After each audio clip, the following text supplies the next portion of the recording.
Hello everyone, I'm Ginger Rousey with Madison County Health and host of Channel 11 Checkup. It's a show that brings you the latest health information and local happenings. Channel 11 doesn't run commercials. As a community nonprofit TV station, they rely on donations from the public. It's super easy to donate. Go to their website, westtnpbs.org, and click on the Donate tab. Your donation stays local and helps WLJT be a community TV station for all of West Tennessee. Channel 11 is all about home. It's all about home. They're dancing to the hits of the 70s and making a difference at the same time. Hello, I'm Julie Cook. On this edition of Tennessee is Talking, we're taking a closer look at the 32nd annual Blue Suede Dinner and Auction. From delicious food and exciting auctions to live music from Six Wire, this gala supports a critical mission, providing services to children and families across West Tennessee. Let the conversation begin. We are rolling. Confirm record. Can we get a mic check? Check, check. Stand by camera 2. Take 2. Stand by announcer in 3, 2. West Tennessee PBS presents Tennessee is Talking. Let the conversation begin. Thanks for joining us on Tennessee is Talking. I'm Julie Cook, and today we're talking about an event that combines community, entertainment, and a powerful purpose, the 32nd annual Blue Suede Dinner and Auction. For more than 3 decades, this event has raised funds to support the Exchange Club Carl Perkins Center for the Prevention of Child Abuse and the important work that they do for children and families in West Tennessee. Joining us today, Molly Connor, who is Events and Marketing Coordinator at the Carl Perkins Center, and Kurt Gehring, who is Chair of the Blue Suede Dinner and Auction this year. And welcome to both of you. We've got a lot to talk about, and it's been a wonderful, wonderful year at the center and so many great things going on. And just a very short time before the Blue Suede Dinner and Auction. So, for those who may not be familiar, after 32 years even, this is the biggest fundraiser of the year, correct? Yeah, it's definitely one of our largest, yes, for sure. The Blue Suede Dinner and Auction, it's a great opportunity for people in the community to get together, both for fun but for a good purpose. We have, like you mentioned, live entertainment, live and silent auctions, and tons of delicious food and just good times. And this ultimately is, like you said, one of the biggest fundraisers and helps all the children in West Tennessee that we serve. It certainly does. And for the 32nd, I don't know, it seems like it's changed over the years, but kind of remained the same. And I know you've been a board member for some time. Yeah, I've been on the board, I think it's 28 years. I know I don't look that old. Of the 32? But, 28 years. I was the chairman in 2012, I believe, and the event has morphed. It's grown. It's I think better entertainment, better food. Really, the event as a whole is just a better experience for people, and I think that's why we see such a good support for the community. I serve on, fortunately, a lot of good nonprofit boards, and we have events, and this by far is the easiest to get people involved, to get tables sold, to sell ads, because of the quality of the event, no doubt.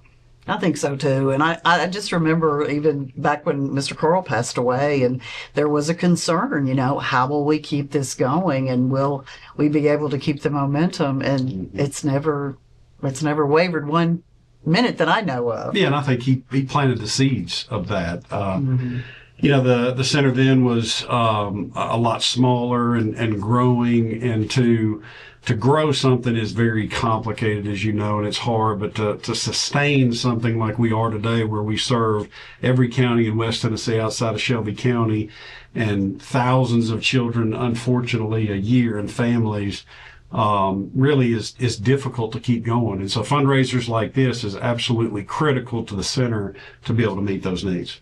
And I know there are a lot of services that people don't really realize that are provided, parental counseling, and you can probably name some more than I just could. therapy sessions are totally free. Like you said, we help not only the child but the family members, the non-offending family members, because that's happened to them too. It affects the whole family. So yeah, it's great to be able to help not only the child but their family as well.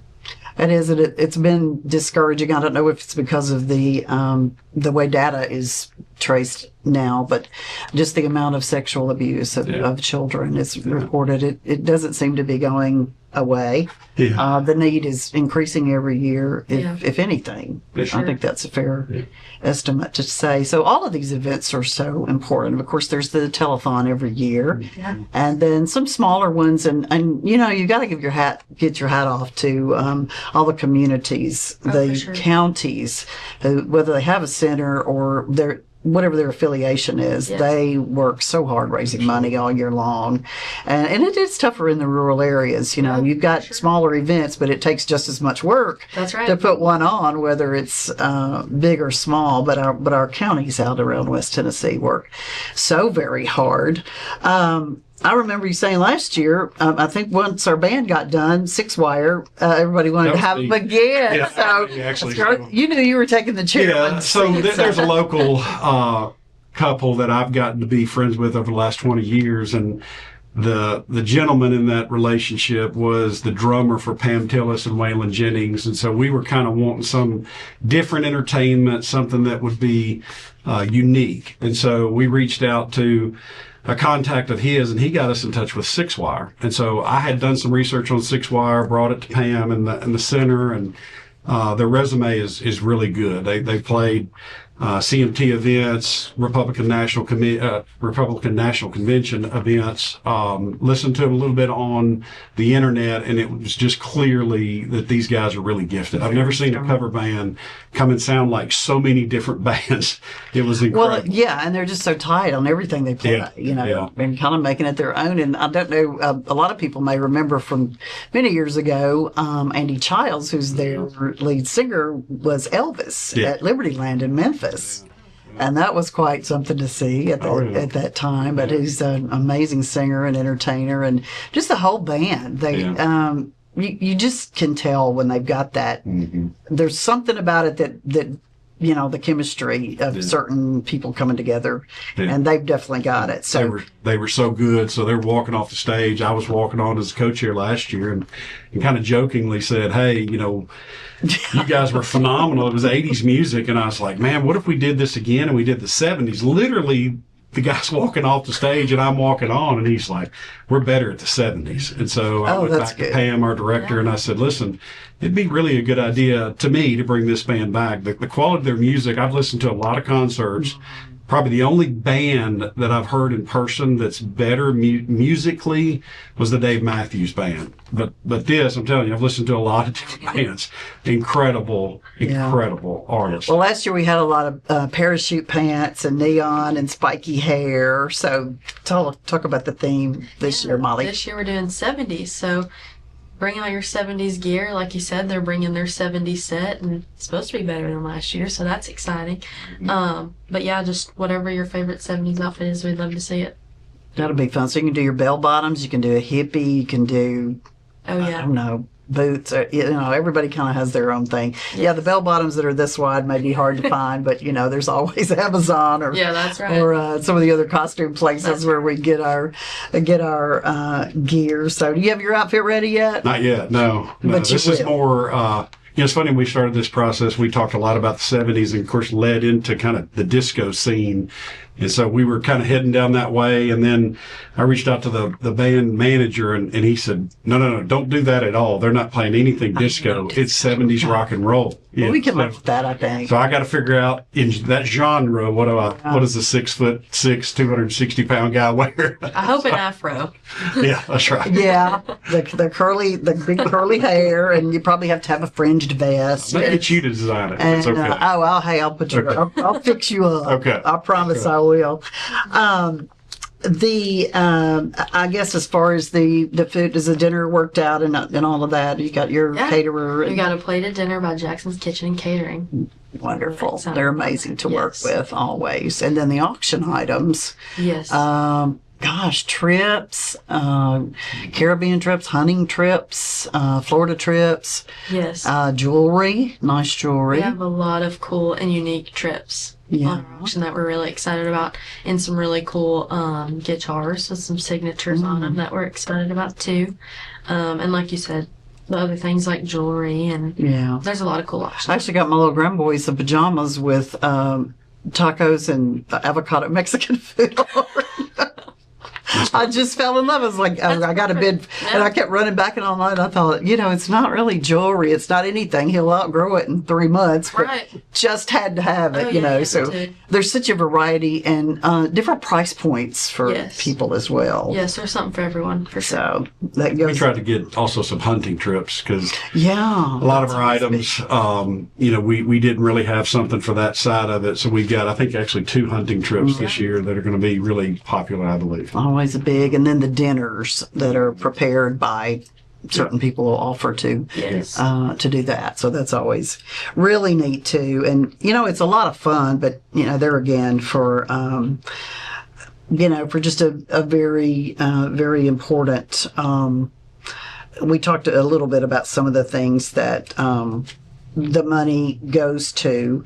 As far as the advocacy center too, can one of you talk about a little bit about that? That's kind of where that journey begins with that family. Yeah. So, before the center, if a child had experienced abuse, they would have to tell their story multiple times. And that's something I think the center is really good at, is we get the child in the room with the people that they need to be with, and they have to tell it once. They don't have to relive it. And so I think that's a big, important thing that we do for sure. And also just like it's recorded, right? Yes. So that they in a very comfortable setting too. Yes. So they're not having to relive that over and over. They say it once, and after that they begin healing. They're not having to keep reliving that moment. And I know it's awesome, just like you mentioned, we not only help the child but their family. We do the counseling sessions, those forensic interviews. Anything they need to have or know happens at our center, and it's not anything they have to relive. We really want to focus on them healing. And there are different components in the family, because I'm trying to think if this was in some of the research, but sometimes it's not every child that falls victim. It's one particular one, or maybe 2, and even the sexual abuse as well. Yes. It seems to be not across the board. So you've got one child that's dealing with all this, the other one probably knows about it, and there are just so many psychological and emotional components. Yes, for sure. And like I know, just a story to share, there was a younger girl who had been abused in her bedroom. So obviously the unimaginable, and she wanted, a new look in her room, new bedroom furniture, and renovating. And so we were able to help provide that for her. So we even try to go above and beyond, really, outside of the center into the homes, and help them and their family to adjust to the terrible things they've been through, and to help them heal from that. A lot of people too don't understand why a child would go back into that home, but ultimately the goal is to mend that family as much as possible. Help them heal. Yes. And get and it's not a quick fix by any means. It's something that goes on for years and years, but without that amount of counseling and it's intense work, but that's the only way to get past that. Great leadership and a great staff. And if you can't fund that's the staff members, you can't provide the level of service that we provide. You can't provide it in such a large area as well. So this event is critical in that. I serve on the finance committee. In fact, I got a meeting today at 4. And I can tell you that this, like most nonprofits, is a nonprofit. We're taking this money and investing it back into these children's lives, and it's rewarding to be a part of that, as you know. And to the staff that's added, there has to be staff. I don't know exactly how many people, but just as far as the psychological, the counseling, and the social workers, and there's so many different. Yeah. I guess I say moving parts, but that's Sure. that's what it is. And fortunately, it always comes through. We're always amazed after the telethon and this event as well, and it just keeps growing every year. It is fortunate. It's a blessing. I would say we're off to a really good start. I think we have, Molly might know exactly, but 10 to 15 tables left. We usually sell about, one of the biggest events in Jackson, about 110 a year, and our pre-sales have gone extremely well. So if anybody's interested in getting a table, now would be the time to call and reserve. Yeah. And you have a lot of faithful people who come year after year, and I think that's where that campaign starts initially, is you go back to the well for the ones who've purchased before and start there, and then you always get, it seems like we've always, usually by about the 1st of February, pretty much all the tables are gone. Yeah, and that's what helps us, keep this event going, is all the people who are not only, wanting to come for the fun event and the good food and the entertainment, but the people who really resonate with our message and believe in it and want to aid in it, and that's most important to us, honestly, and we're very grateful for that. I guess I'm still trying to think of some of the services that are provided that people don't really realize. Do they go into the schools? I know we've seen some of the puppet shows and some of the games that are.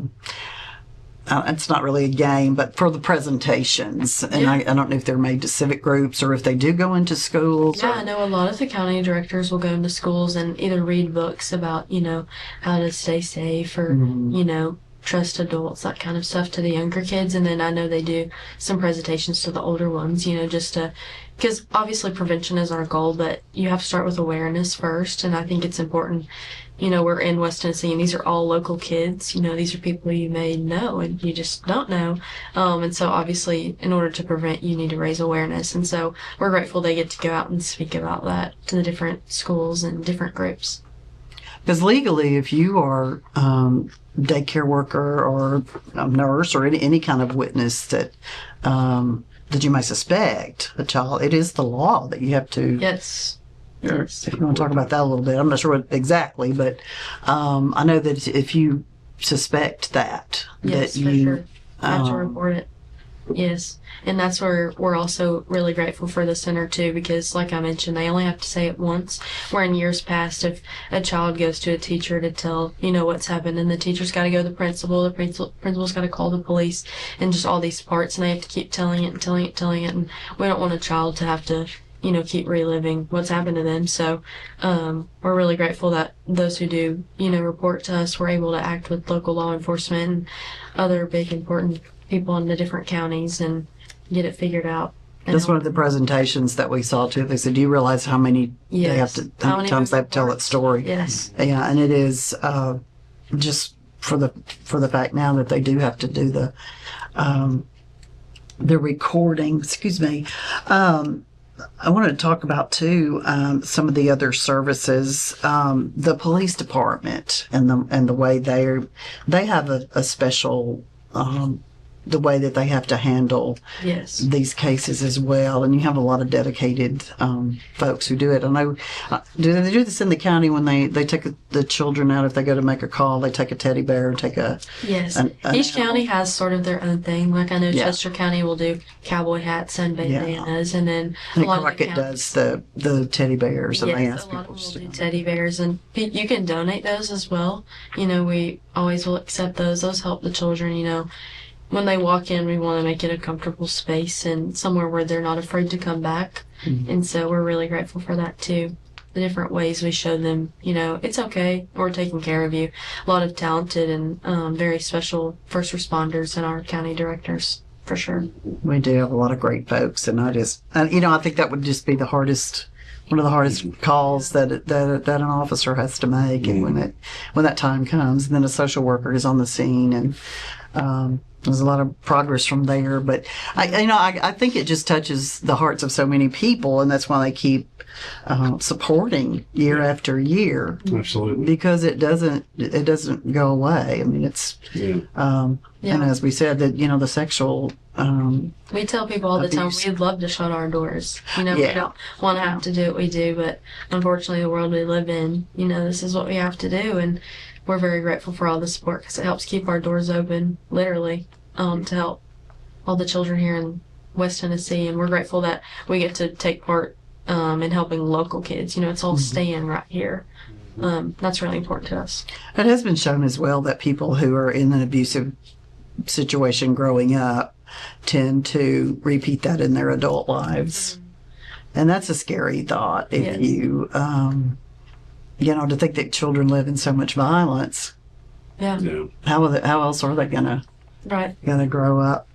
Well, let's talk about some of the ways that you can help. There are, as far as volunteer opportunities, there's a lot of confidentiality, but there are ways that people can help from the community if you want to get involved. Yes, you can definitely volunteer at your local Carl Perkins Center. There is like a training, obviously, like you said, there's a lot of confidentiality, but there's multiple ways you can get involved. You can contact your local county office and they'll help you get set up. You're also welcome to volunteer at any of our events and help out with us too. There's many ways to get involved, and you can check on our website, social media. We're always posting events we're having, or this month is helping prevent abuse and human trafficking. So I think April is actually Child Abuse Prevention yes, Month. yes. And so this month is the human trafficking, and we're wanting to just share awareness about that. And there's many ways you can get involved, but if you're in a specific county and you'd like to get involved there, they'll gladly let you volunteer there. They will, and I'm sure they're Great. probably in the smaller areas. Yes, for sure. Maybe needed just as much as here. There is still time to help with the Blue Suede Dinner and Auction in the way of sponsorships, ads. What are we looking at as far as things Yes. that are needed at this point? In several ways. We are looking for silent auction items. So those are going to be smaller items. They can be anywhere between, $1 and $1,000. We are still collecting those. Live auction items, we do have a few more spots for live auction items if anybody has something in mind. And those are the trips that we mentioned. Yeah, and that is. for 10 or 12. Right. And then a more traditional way to help would be ads in our banquet book that we have. We have half-page ads and full-page ads that you can still purchase. And we probably, I think it's 10 to 15 tables that we have left that can be purchased. And so every year we try our best to fit everybody in, but around 110, we got it. You just can't get another Tables, table in there. You got to be able to get out and walk when you do. That's right. That's right. And so, and then there's always the opportunity to just pick up the phone and call the center. The telethon mainly, I do this where you basically sponsor a child through the telethon. For an individual or a family, it's about $600, and that'll sponsor one child for the year in our services. So you can obviously donate through the telethon, or you can just call directly to your or our center and just ask how you can donate, and we will gladly let you know how. Once you do that, because the tables go really quickly. I mean, even from just right after the first of the year, that really starts coming on. So probably now you pretty much got to get your table in now if you're going to. As far as individual tickets, You can buy an individual seat at a table. Yeah. right, Yeah. but not balcony. No. No balcony this year. We just have individual seating. Okay, that is very good. I will say, we're talking about the volunteers. We get so many office groups, church groups, sororities, and fraternities that come and help every year, and that is a tremendous amount because it takes a lot of legwork It does, for sure. to get those tables up and down, and even just cleaned off. I know that. I would say top to bottom, probably 100 volunteers to pull this event off. Yeah, and then the setup day on the Friday before. Yeah. But let's get the date again. Got a couple of minutes left, so you can still volunteer, you can still donate, you can still donate an auction item, sponsor a table, buy an ad, any of that. And the date is February 28th on that Saturday, and it's the 32nd annual Blue Suede Dinner and Auction. Phone number and website, please, ma'am. Yeah, you can call us at 731-668-4000, or you can visit carlperkinscenter.org. You can also check us out on Facebook or Instagram as well. We have an account there, and Exchange Club Carl Perkins Center. Thank you so much. Molly is the marketing and events coordinator. Yes. And Kirk, as you said, you've been on the board. I didn't realize you'd been on the board for 28 years. I don't look that old. Yeah, clearly. I mean, yeah. So you must have been an infant. I was a child. I've been involved for about 28 years and fortunate to be the chairman this year. Yeah. And, you know, I think people get involved in that organization and really don't roll off, don't really leave. But it's like once you get involved, you just are compelled to keep serving, and that's such a wonderful thing. But once again, Molly Connor and Kurt Gehring, thanks so much for being with us today. And I hope that you will talk about the program, talk about the annual Blue Suede dinner and auction, share it with your friends. And if you do want to rewatch the program, you can stream this episode and all the local Channel 11 programs anytime on the PBS app. You can watch it on West Tennessee PBS YouTube channel, westtnpbs.org, and keep the conversation going on by following WLJT on social media as well. Until next time, keep on talking, Tennessee.